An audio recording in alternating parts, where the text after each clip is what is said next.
اور اللہ تعالیٰ نے عجیب و غریب ایک سفر تھا کہ حضرت جبریل علیہ السلام کا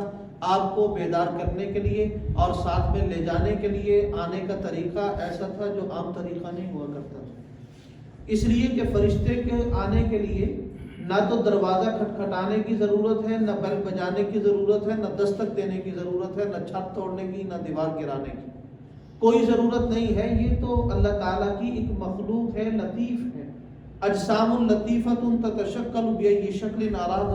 کہ یہ تو ایسے اجسام ہیں جو لطیف ہیں، حق تعالیٰ نے قدرت دی ہے جیسی شکل چاہیں اختیار فرما لیں۔ اجسام نورانیت، یہ تو اجسام نورانیہ ہیں۔ اسی طریقے سے بھی اب